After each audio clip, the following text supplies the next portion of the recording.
What is going on, everybody? Welcome on in. For the first time ever, I am Michael Keefe. He is Fred Greetham, and this is Inside the Browns Beat, a brand new show here on the OBR streaming network that looks to bring you all of the best inside Browns coverage with some of the biggest names who cover the Browns. None bigger, though. None bigger than my co-host and the man that I'm taking this journey with, the legend, a man that has covered the Browns, even though he's only 25 years old, in parts of 5 decades, Fred Greetham. Fred, I'm so excited to get this going with you. I'm excited, but when I look at it 5 decades, I'm like, wow.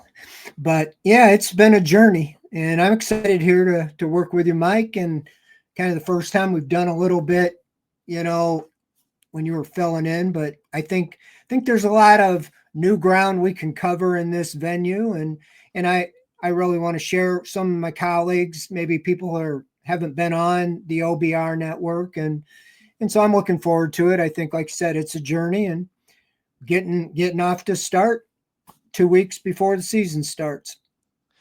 So what I want to do is I want to start by explaining this show, and I want to give you all the credit for it, Fred, because this is a show idea that you kind of came up with, and I think it is going to be awesome. I think you guys are going to love it.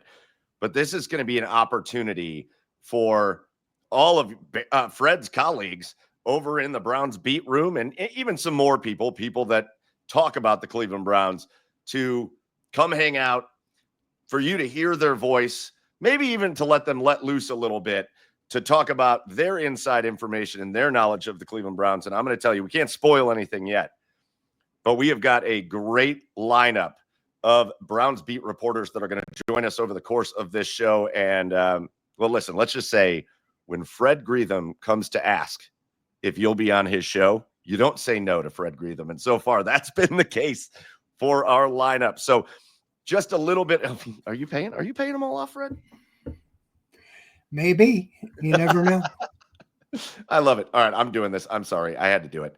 That was driving me crazy. I wanted to do a background, but I don't have a green screen, and it was driving me nuts. So we're going to just roll with the hotel background. Anybody that knows me and that has watched Garage Beers knows that you see this a lot. So here is basically the rundown of the show. The first half hour of the show, you're going to hang out with me and you're going to hang out with Fred. And we're going to talk about things that have happened the week past with the Cleveland Browns, things that we saw, especially as we get into the season, things that we saw in the game the week before, some of the news that has happened the weeks or since that game, leading into tonight, Wednesday night, which this is a perfect night for the show because a lot of Browns news drops during the season on Wednesdays. And then at about 7:30 every show, it'll be like split into 2 segments. First segment, me and Fred talking Browns. The second segment at 7:30, we are going to bring in special guests after special guest to allow Fred and them to really go back and forth. And that's where you get involved. If you're joining us live on the OBR streaming network, that's where you get involved starting at 7:30. Because as Fred, and like tonight, our special guest from our partner, Channel 19 News here in Cleveland, Mark Schwab, is going to be on at 7:30. But as they talk, I'm also going to be monitoring the chat.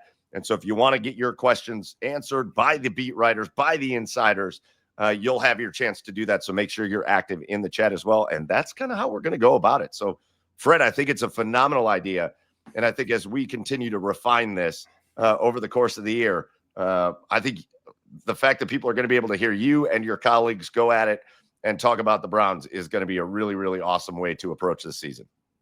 Well, you know what I wanted to kind of bring is some voices that maybe fans aren't hearing on a regular basis. There's some that are in the media quite a bit, and there's some that aren't in the media quite a bit. So we're going to try to bring a lot of the people that are in the media room. That's a small group, and I don't know how successful we'll be. Some might not want to be on with me, but No. So far so good. You just keep those dollars flowing, Fred. You keep those dollars flowing, and we're going to have a great time with a lot of big names covering the Browns, and we'll go from there. So, again, make sure you're in the comments. I do want to make a quick announcement right at the beginning.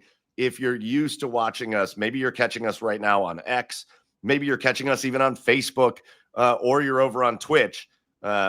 Normally, we will be live on YouTube as well. I know a lot of people like to watch us on YouTube. There was just a technical issue with the YouTube channel that happened like just a couple hours ago, and it requires a 24-hour fix. So no shows on YouTube tonight. I'll be back with you at 9 o'clock for Garage Beers. That will also not be on YouTube. But for tonight, Twitch is the place. I think if you want to be in the comments, the easiest place to jump in the comments is going to be on Twitch. So get over to the OBR's page on Twitch, and that's where you can jump in. Otherwise, again, Facebook, X, welcome to all of you, and welcome to Inside the Browns Beat. So, Fred, let's kind of kick things off. And I said, you and I are going to start by talking for a half hour or so about, I know what we saw with the Browns last weekend. And last weekend would have been Friday, and it would have been preseason game number 1. And Fred, first of all, even though it's preseason and even though the games don't matter, after what always amounts to be a tumultuous feeling offseason, it seems like that's what it is every year for the Browns. The offseason finally kind of felt like it was coming to an end, and we finally got a meaningless game, but a game nonetheless. The Cleveland Browns back out on the football field. As somebody who's covered the team as long as you have, it's always got to be good to just get to that spot finally. Yeah, I always enjoy once they start playing games because it kind of gets more into the feel and gets out of the everyday grind of training camp. And I know the players like that as well. And right now, the future of the NFL is joint practices. I don't know. I know they will go as long as they can doing preseason games because of the revenue. They charge full price, Right. in the season tickets. So I don't know how they get around that, but the coaches want these joint practices because they can control the situations and they can see what they can set up a 2-minute situation. They can set up an end of the game situation.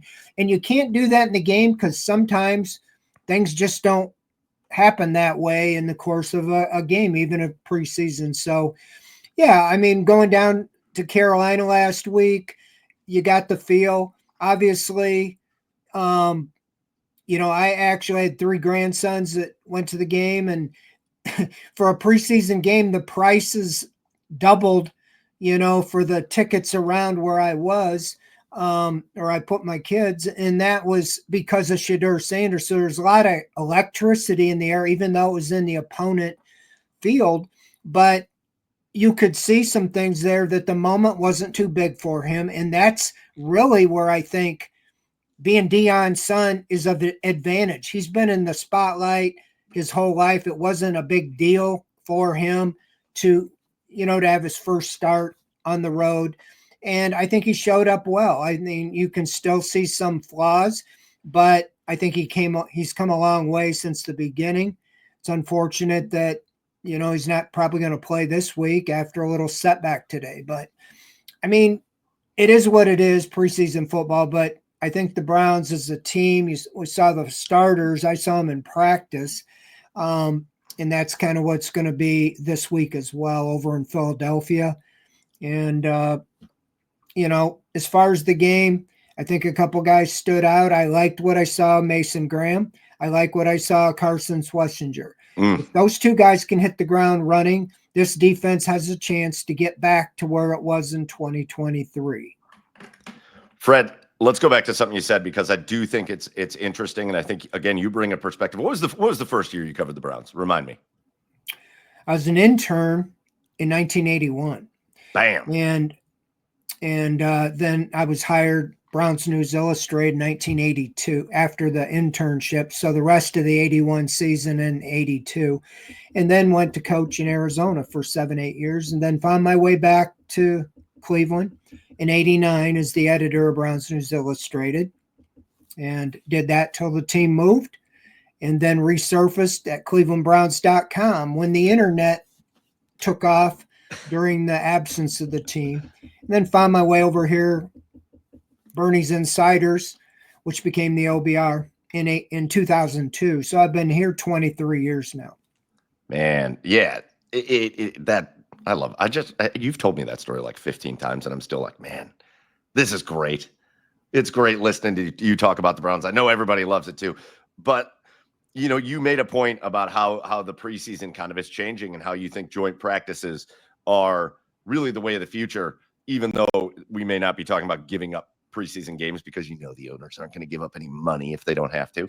But the other part of that comes into play is you can control the situations, you can control the settings, but really you can kind of control the players too. Because I think when you get into a game situation, Fred, and we've seen it ample amounts of time, when you get into a game situation, these guys are going out there they don't, maybe some of them care that they're playing preseason football, but when the pads are on and they take the field, man, there's that like instinctual thing that takes over, that they're playing football.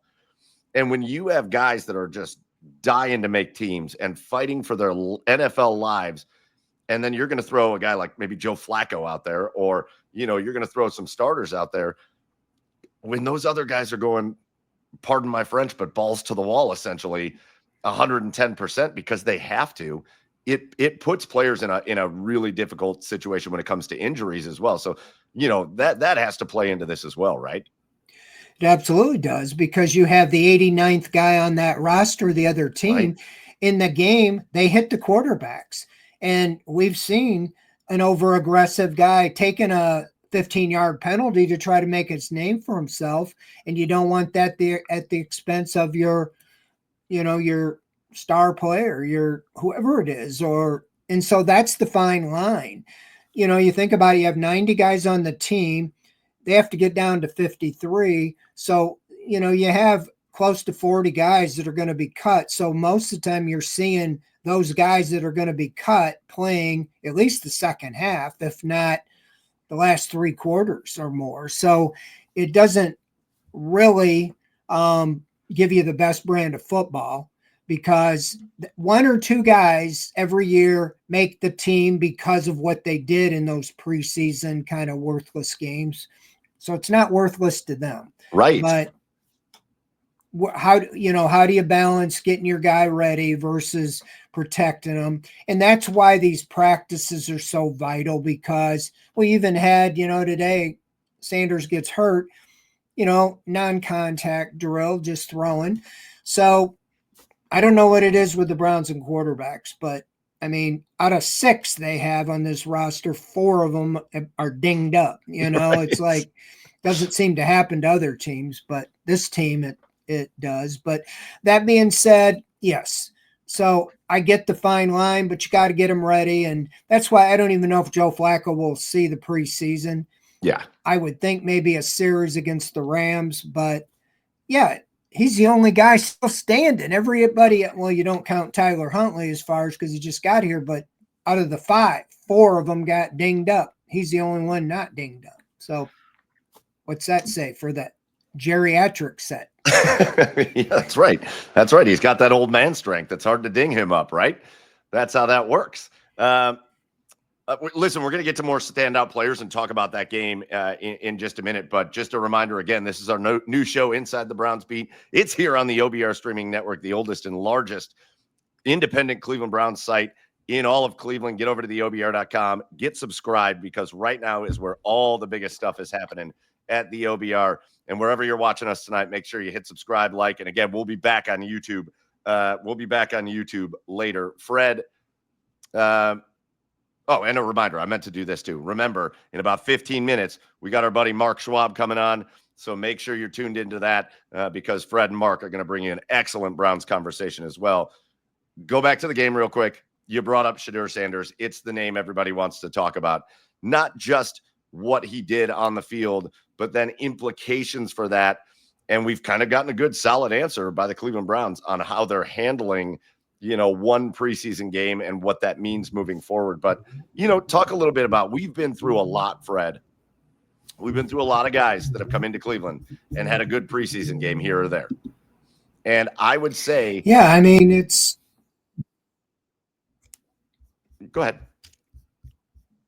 I don't know what happened. Oh, where'd you go? Can you hear me? Yeah, I can hear you. You're good. Okay. It's just the thing with the way it is. Shedeur, I wrote this Friday. I said, these guys, this will be the most over-embellished, over-analyzed if he falls flat on his face or he plays great. Either way, it'll be overreaction galore. And Kevin Stefanski is so even-keeled this is just right in his wheelhouse. It's just like nothing changes his perspective on things.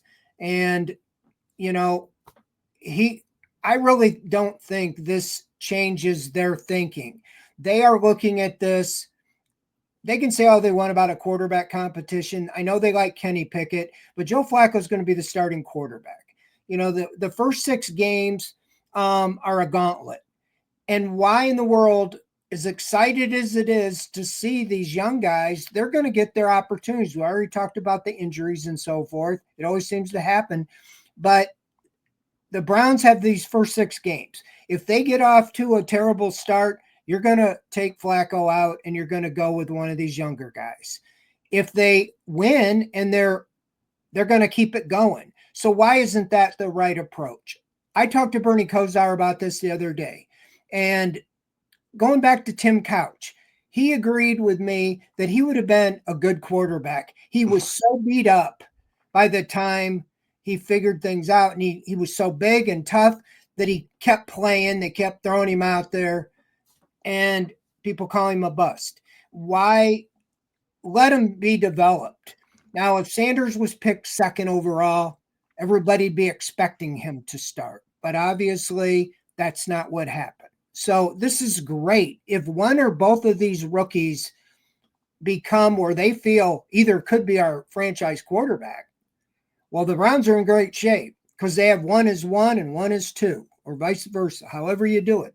So don't be out there rooting for Dylan Gabriel to not play well. You want them both to be playing well because it's going to make your team better. And so I just think that it's a great start. I was looking forward to seeing him again.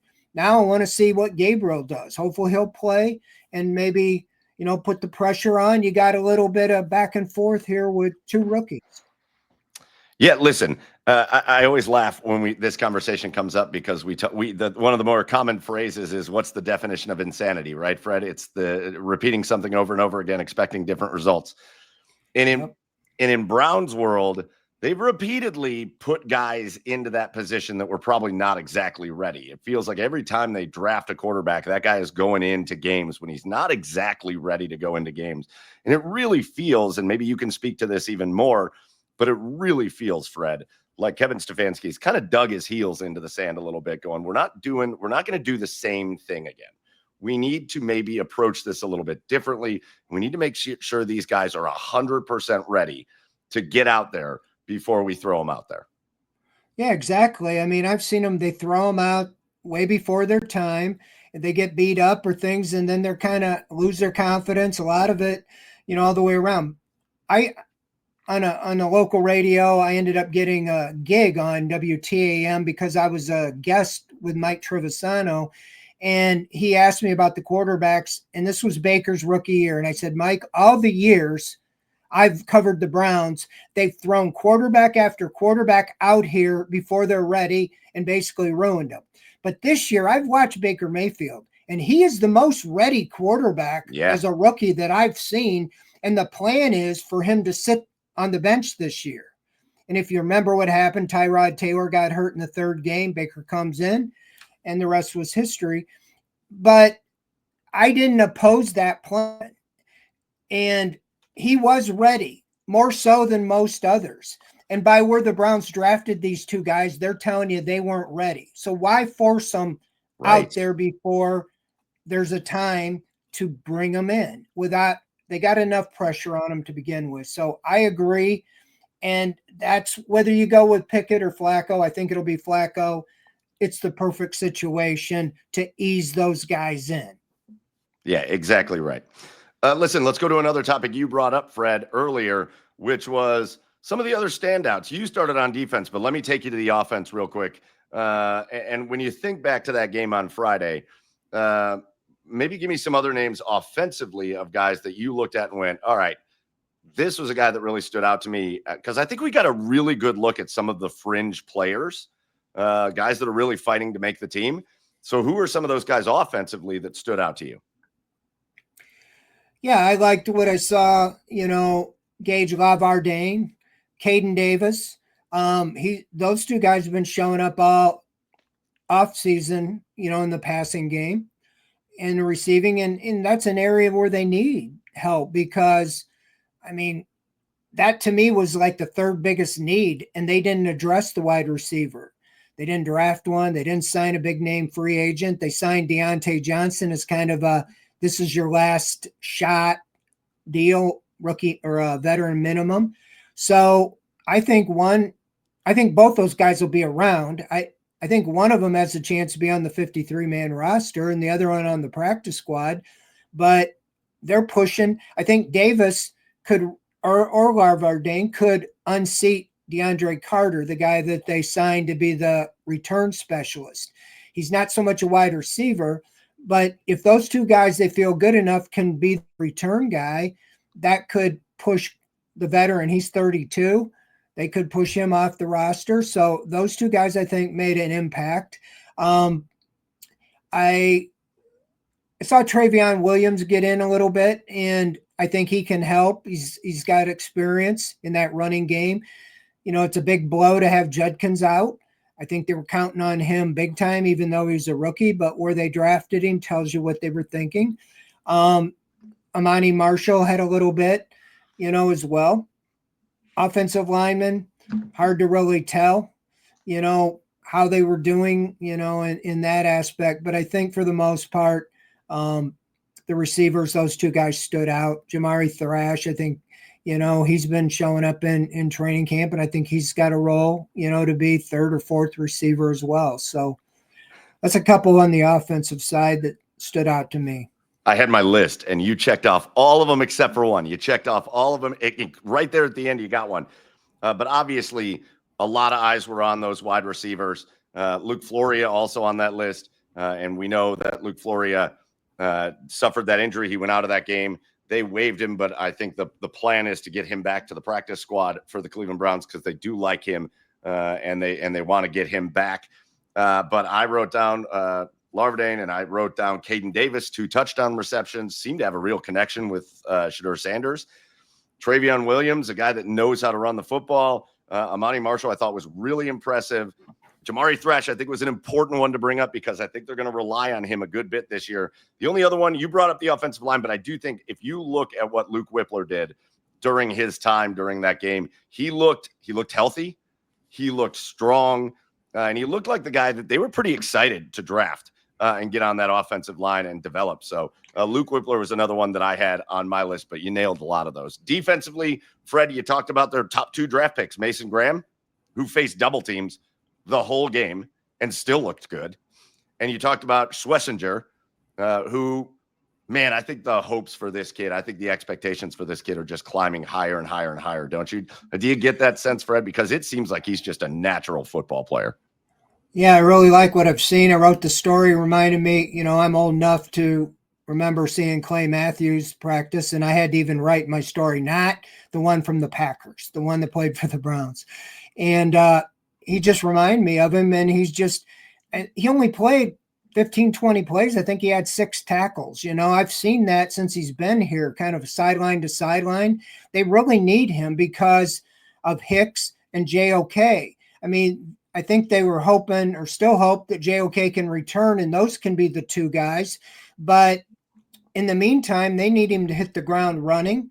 And I think I like his story. Walk on, made it as special teams. And then last year was his really only year playing, and he led the FBS in the nation in solo tackles with 90.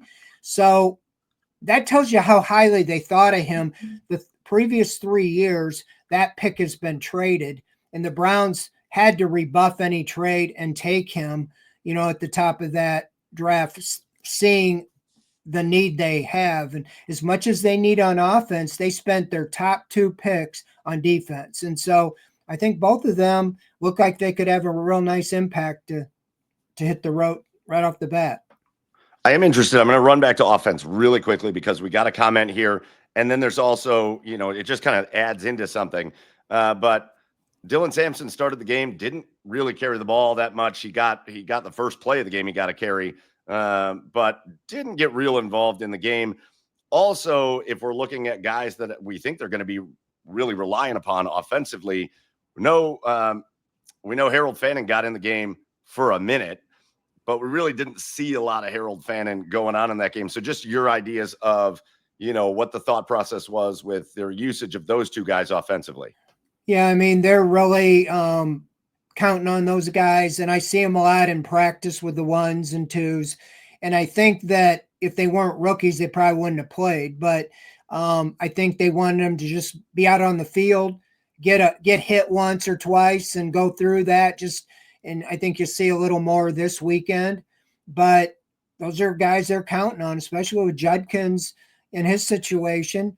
And I think Fannin, because we know what he did at Bowling Green, but his receiving acumen, what I've seen, really, really looks like they can move him around and almost use him as a wide receiver. And so that's how I look at him, as almost when you say the receivers need help. Well, if you use him split out as a receiver, that brings a different dynamic.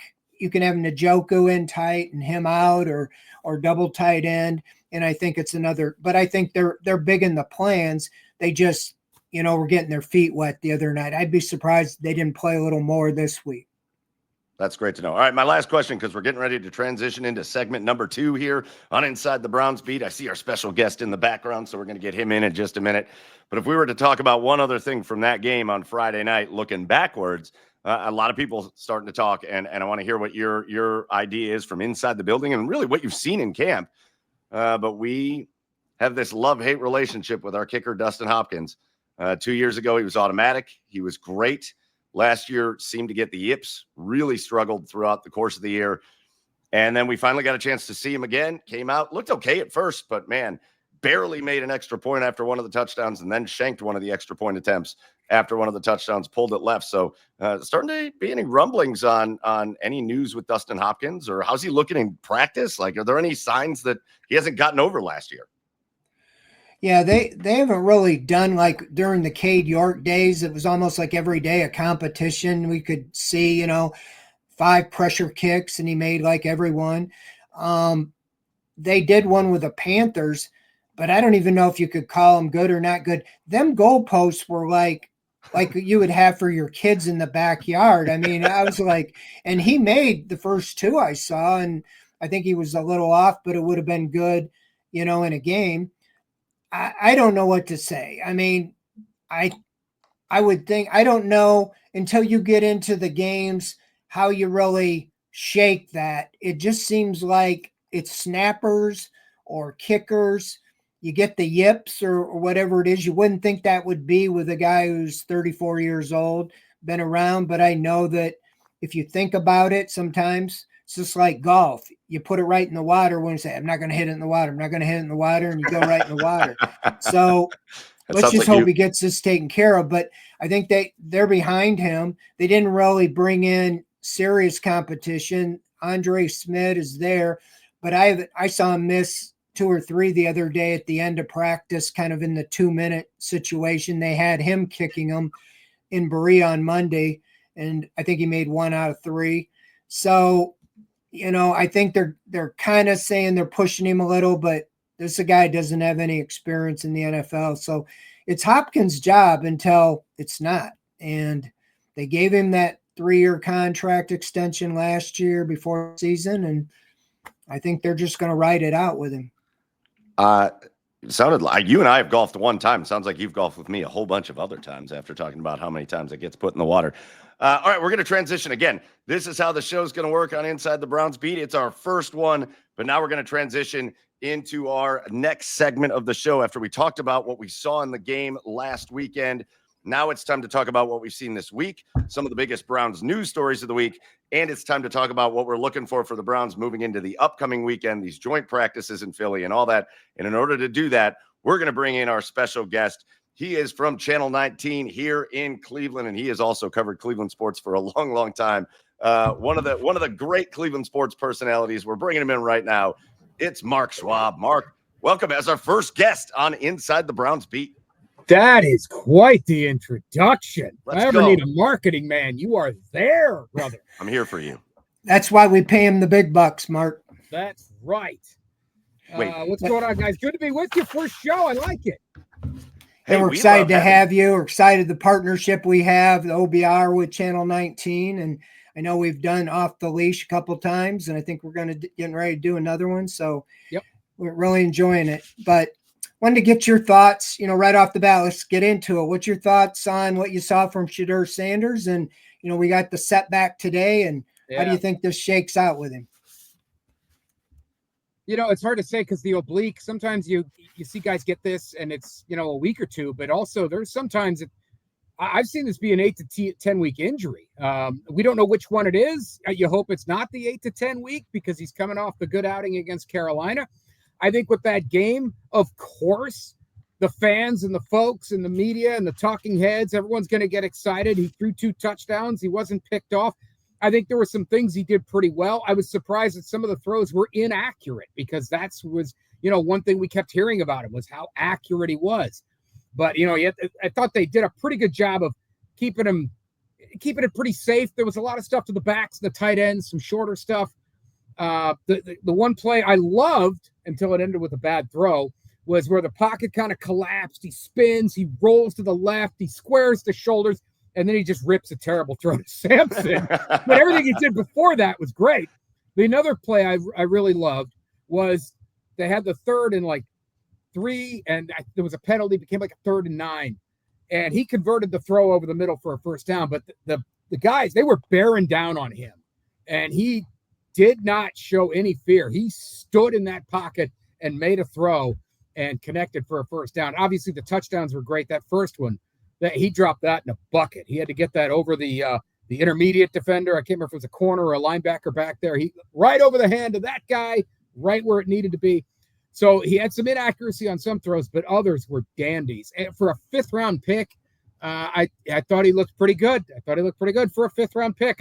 I've always tried to maintain optimism on this guy because to me, the league said he was a 5th round pick, which usually means you're not very good. And I understand here comes the Tom Brady argument. I don't bet on outliers. It's a bad practice. Don't bet on outliers. So no, I have not been betting on Shedeur Sanders, but one game looked fun. Yeah, I mean, I just think back and I use the DTR. He played in the Hall of Fame game, 5th round pick.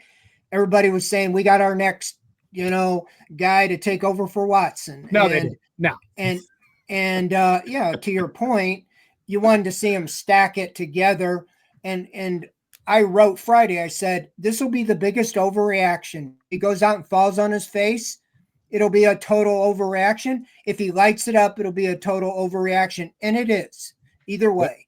Yep. And, it's unfortunate with this injury because you wanted to see him again. But now this is going to turn the spotlight probably on Dylan Gabriel and give him the chance to see, okay, let's go see what you can do, young man.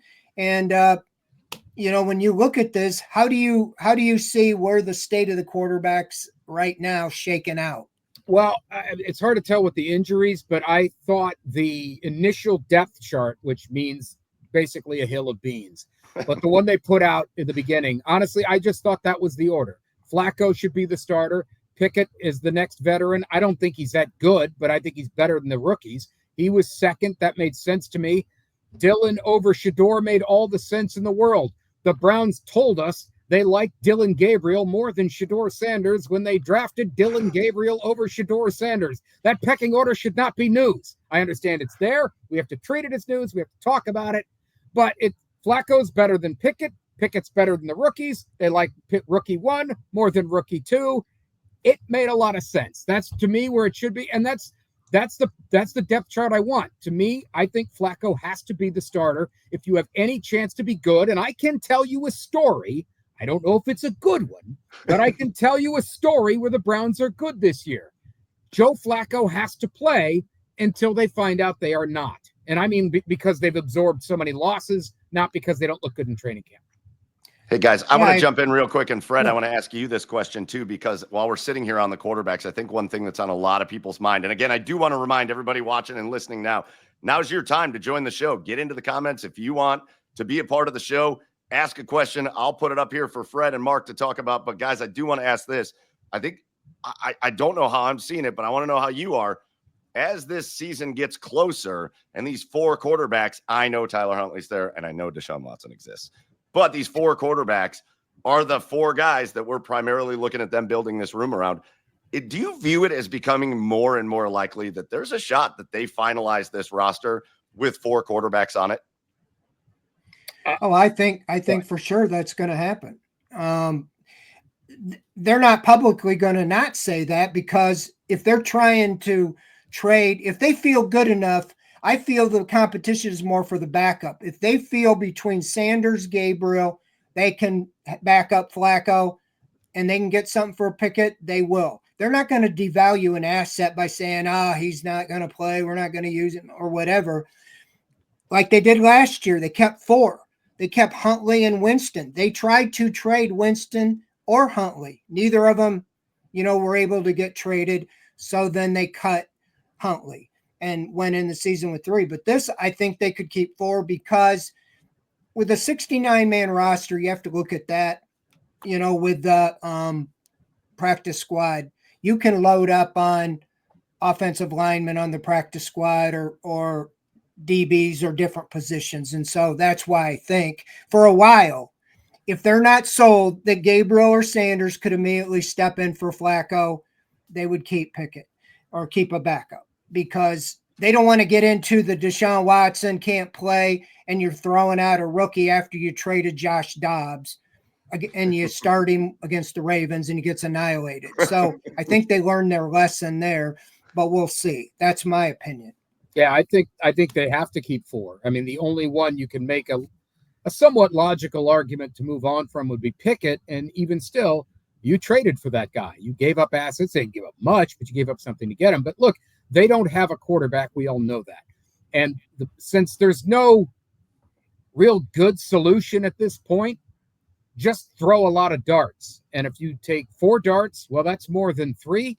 I'll take the 4. What is it really costing them? An extra special teams guy? That's not going to make or break their season. And they can do this for a few weeks. And then if they decide they have to move on from one of them, fine.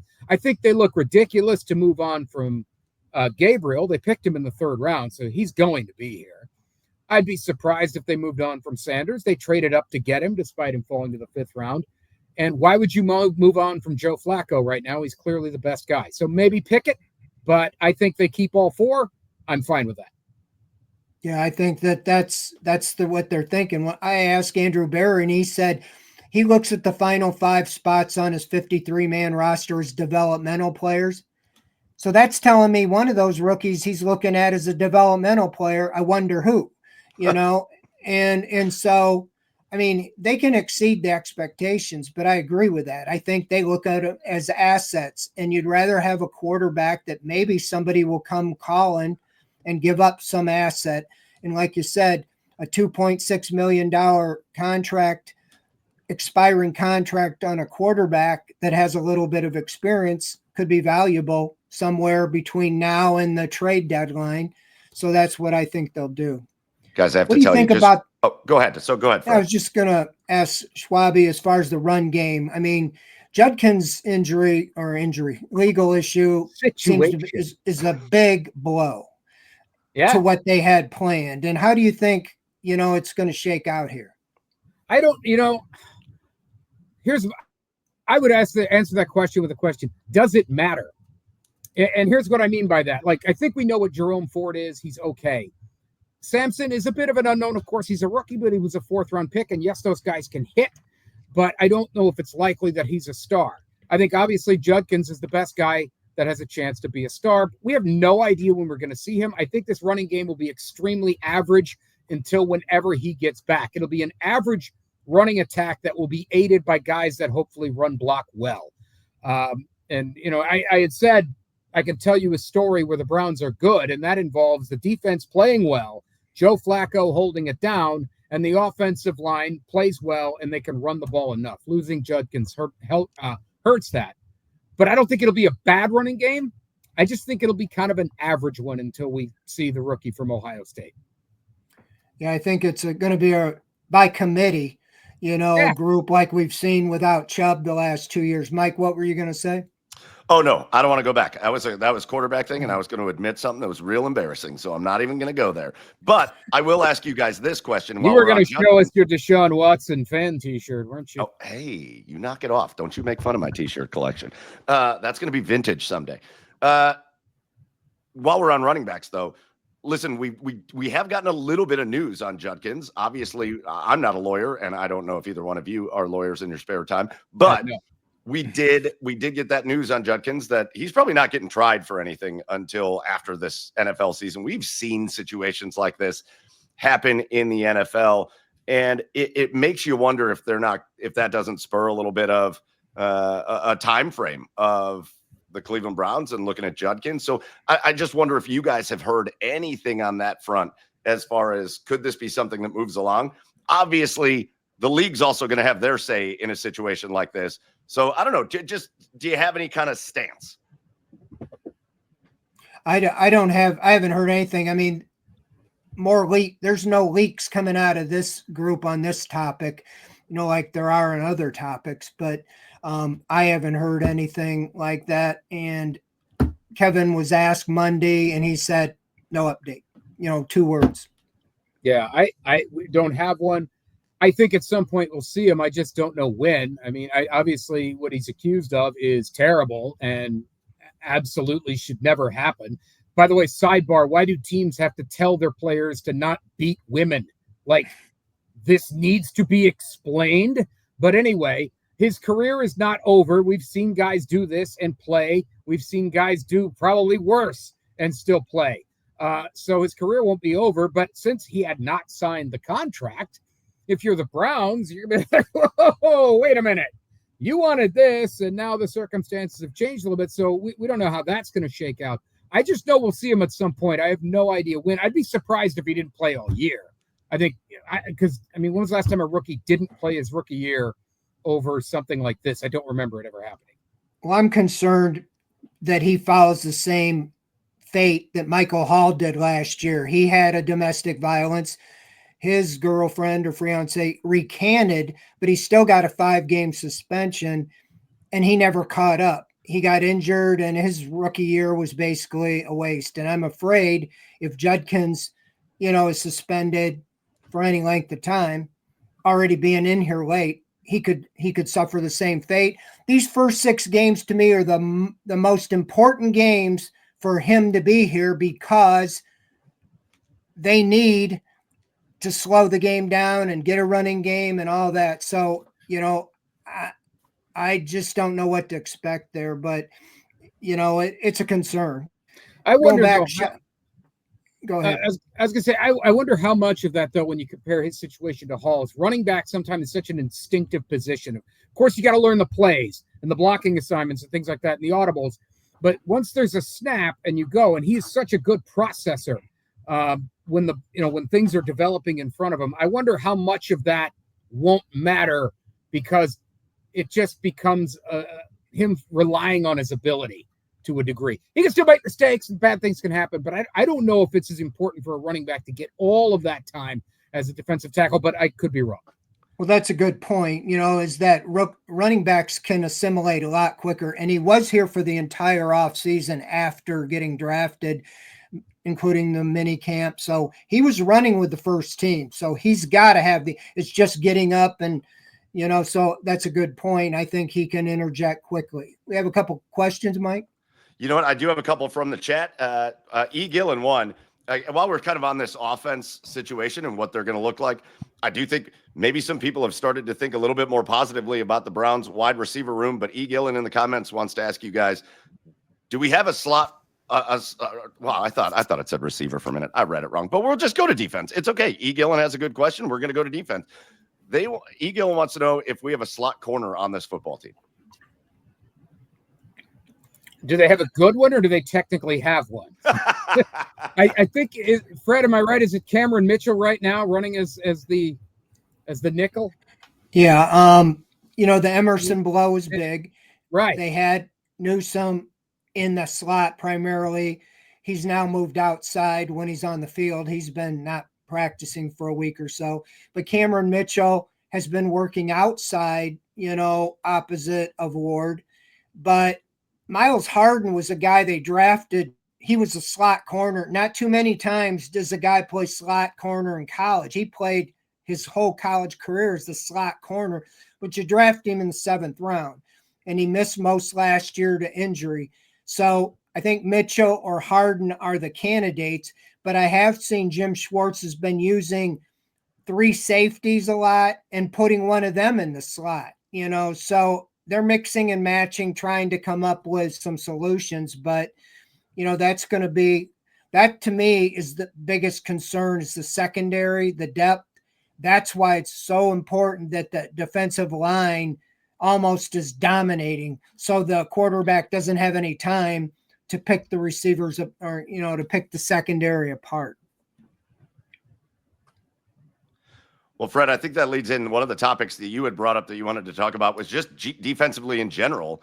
Do we feel like this defense, even with some of the losses that they have incurred with Martin Emerson and obviously JOK not being out there, Jordan Hicks kind of abruptly retiring, even with all of that, I know you brought up a topic, Fred, that can this still be a top 10 defense? Do they still have the juice to be a top 10 defense in the league? Do you guys think they can get back to that under Jim Schwartz? Well, I just think, I was going to ask Schwabi, but I just think the defense needs to carry them until the offense finds its way. They were very good in 2023.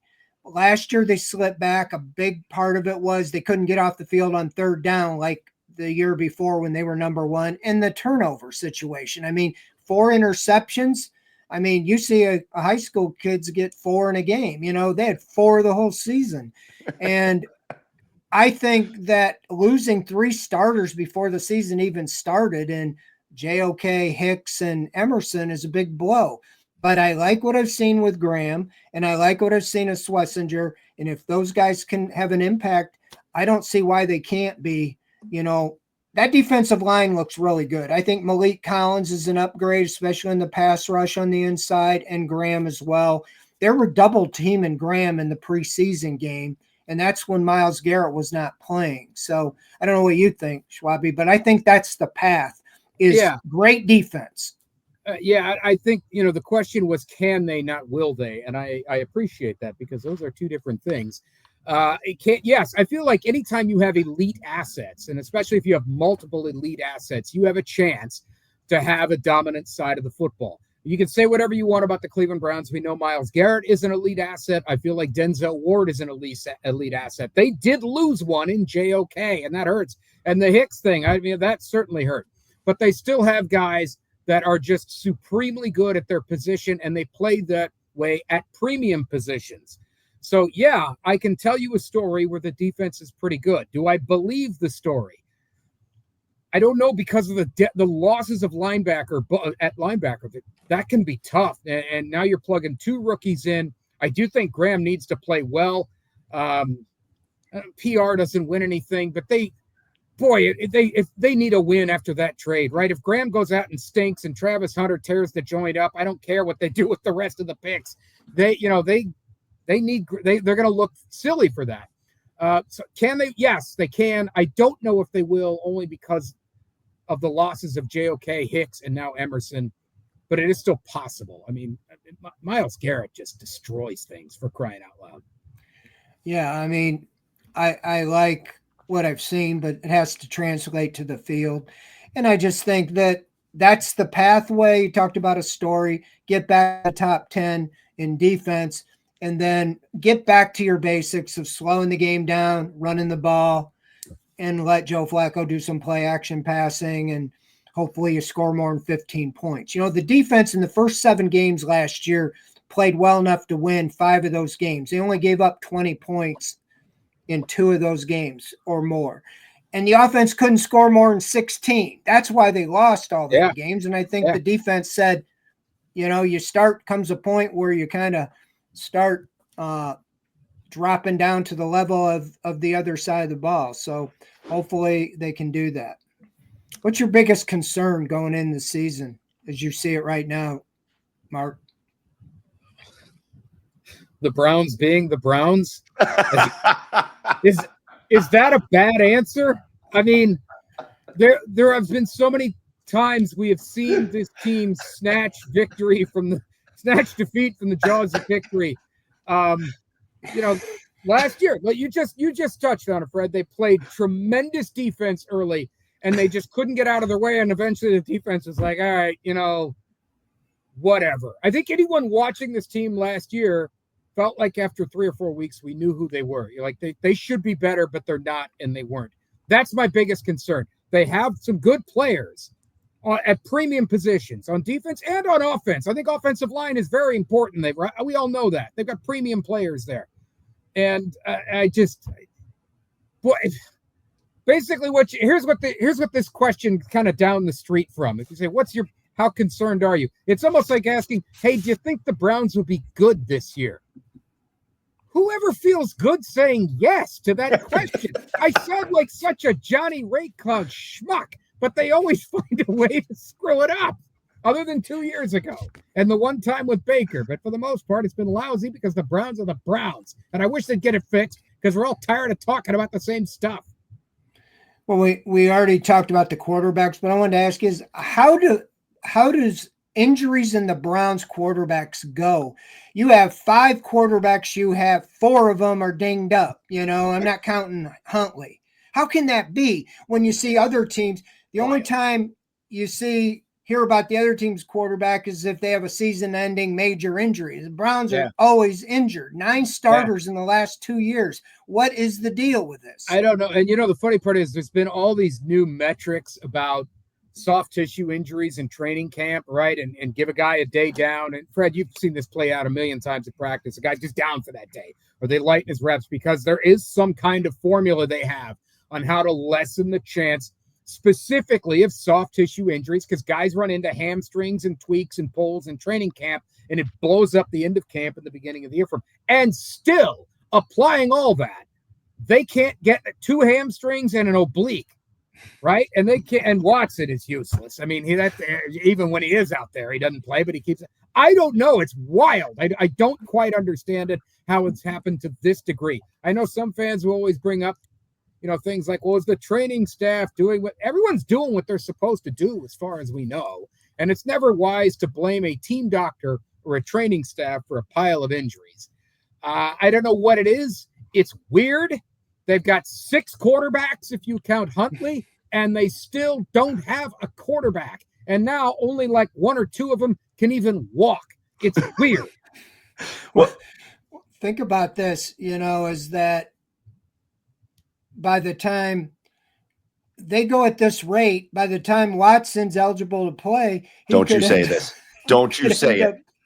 On the field. Say it. The biggest nightmare I think they have is he's out there putting videos that he's sprinting again, Yeah.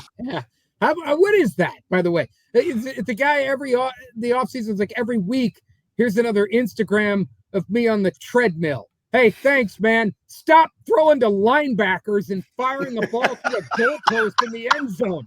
I don't care if you're on a treadmill. Be good at football. Hey, real quick, just from camp, just to kind of take it to a little bit of a different place, because I know this doesn't affect the quarterbacks as much, but a lot was made, guys. A lot was made about the Browns intensifying training camp this year, doing things a little bit differently, getting to hitting earlier and all that kind of stuff. So, as you guys have heard or seen with your own eyes out there at camp, maybe give people a look at has that been a really noticeable thing out there on the practice field in training camp, a more intense level of work? I'm going to let Fred take this one. He's been out there a lot more than I have. Well, I saw the tempo is the biggest thing from the OTAs. They were running. Everything was intentional, getting to a drill quick, so picking that up. As far as the physicalness, they did have a couple times of live tackling where they went to the ground, first time under Kevin Stefanski. So I think that was good. They haven't really, did it every day. They didn't do it with the Panthers, and I don't think they did it today with the Eagles. So I don't expect too much with that. But I do think that just being intentional, just having them running every position to position, station drills and so forth is just more energy, more all the way around. I think it's been good. And they've carried that over, the up tempo, into the joint practices. I will say, we talked about injuries. Last year, they had like the most injuries in the NFL at the end of the year on injury reserve. And yet they tried to preserve them the whole year, and not hit and all that kind of stuff. They got rid of the whole training staff, the lead trainer, everybody. That's kind of an underreported story.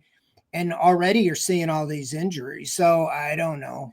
And I always wonder, and Fred, you've seen a little more than I have, but, and Michael, you can jump in on this one too. It feels like when a team says, hey, we don't have this, whether it's physicality, a few years back, it was chemistry or whatever it is.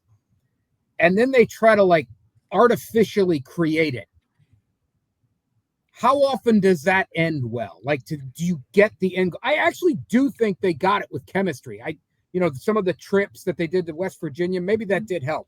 But I just feel like you either are physical or you're not. You don't go into training camp and be like, we got to start flipping a switch, and now we're going to be a rough, tough team.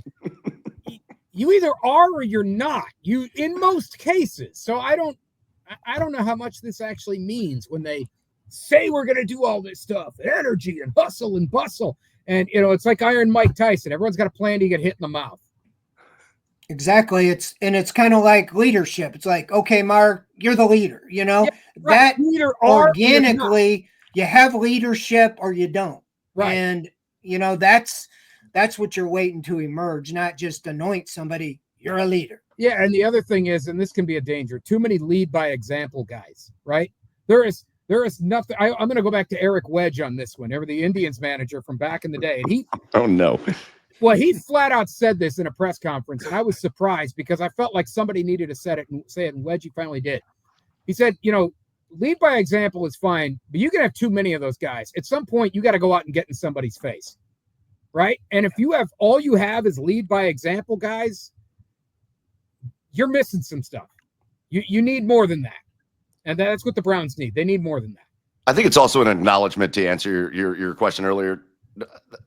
Some teams are going to be more tough and physical, and some teams are going to be maybe less tough and physical and faster and play with a different level of smoothness out on the field and all that stuff. So, yeah, you don't artificially say what you're going to be. You just are what you are, and then you just need to be that as good as you can be it, right? Like that needs to be the philosophy. If we're not the biggest, strongest, toughest team. We're not fighting other teams, all that stuff, but maybe we're fast. Maybe we're savvy. Maybe we're smooth, whatever. Yep. Be that. That. That's okay.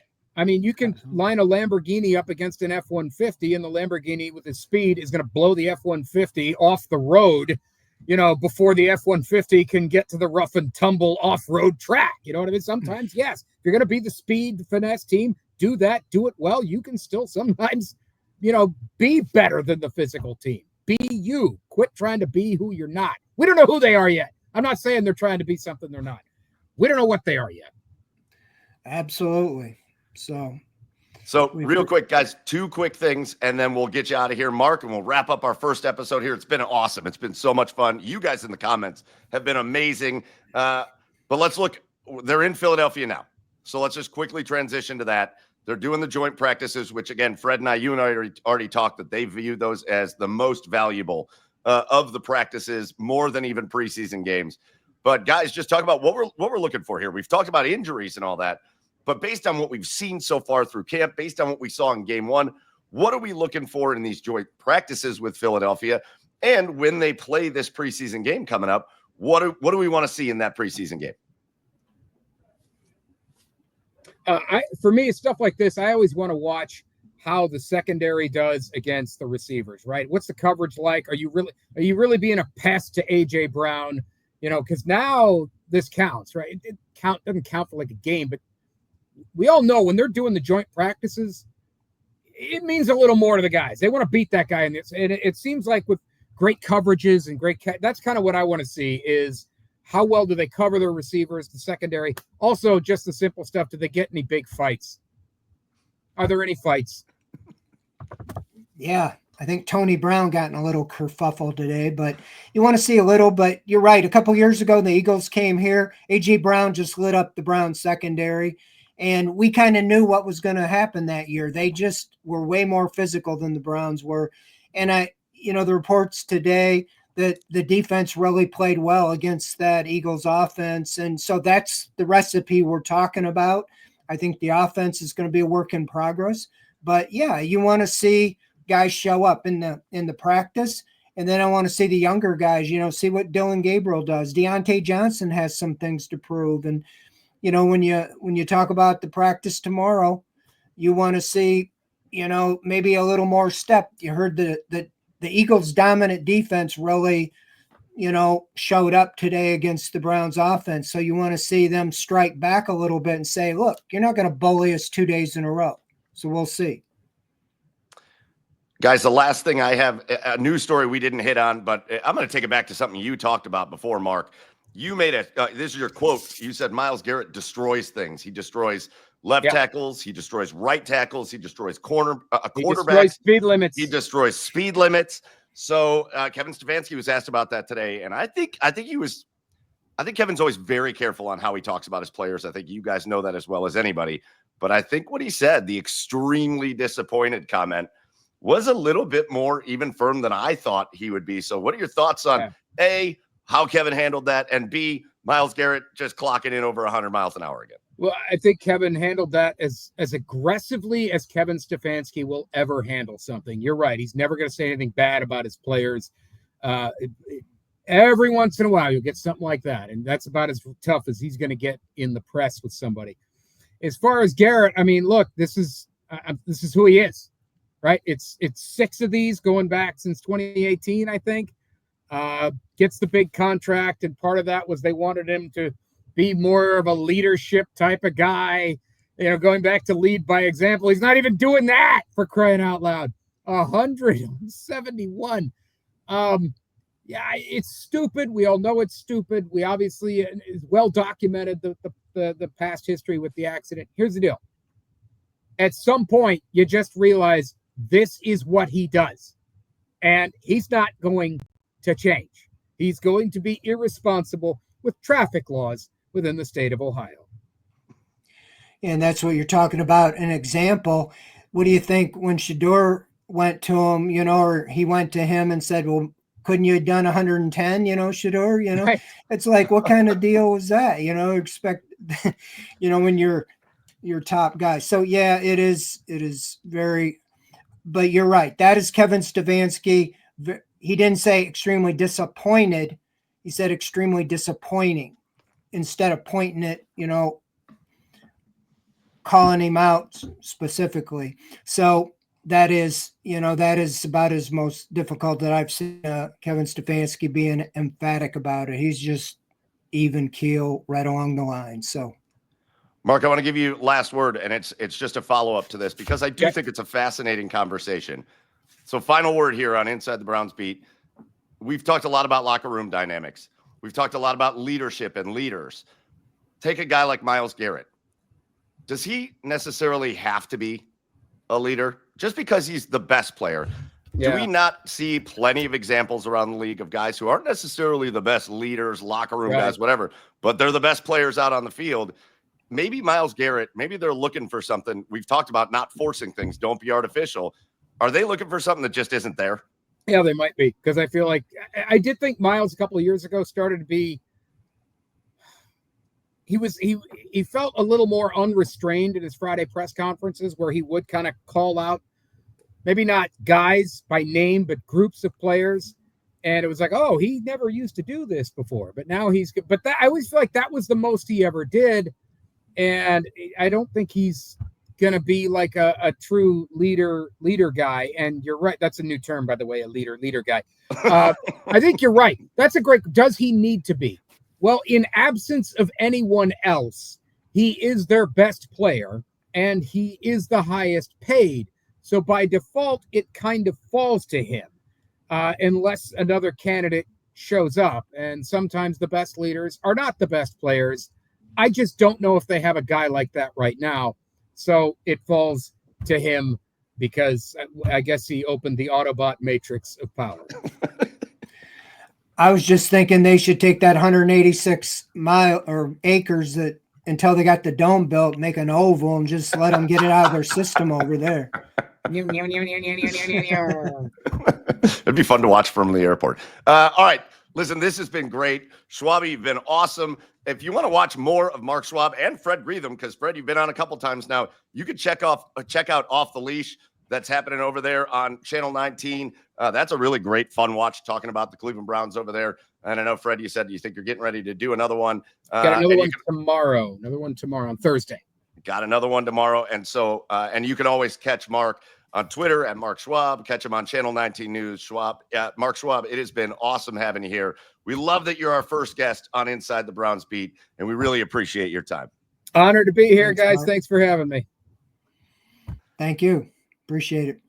Mark Schwab from Channel 19. What a good time that was. And Fred, that was great. That was great. Your idea was great, and we'll refine it even more as we go. But this has been the first episode of Inside the Browns Beat on the OBR streaming network. Fred, tell the people to get over to the OBR.com to check in on the streaming network because you guys are going to have all the best Browns coverage coming up, correct? Absolutely. We have everything every day, what's going on from Philadelphia. We have a live feed with practices that the OBR started up for our subscribers and inside information. Lane Adkins been killing it with what's going on before it comes out. And, like I said, wall-to-wall coverage, everything you want to know about the Browns or stuff you don't want to know about the Browns, we have it. Yeah, that is an understatement. We certainly do have it here on the OBR. All right, that's going to do it for the first episode of Inside the Browns Beat. We're going to be back this same time next week for Inside the Browns Beat with another beat reporter with myself and Fred. So make sure you're tuned in all season long as we bring you this new show. We hope you enjoyed it. We appreciate you for jumping in the comments and being a part of the show and asking questions and frankly making me laugh a whole bunch of times. So I appreciate all of you guys. Fred, I appreciate you. Make sure you follow Fred online at Fred Greetham 9. Go follow me online at Garage Beers Mike. I do have to give a shameless promo. Hang out. Go grab yourself maybe a bite to eat. Go hang out for a little bit because in just under an hour, I'm going to be right back here with my guys on the Garage Beers podcast on our new Wednesday time. So make sure you get over here. We're going to talk more Browns. We're going to talk Guardians and so much more. So make sure you're tuned in for Garage Beers at 9 o'clock. That's going to do it for Inside the Browns Beat. Until next week, go Browns, everybody. Thank you. See you next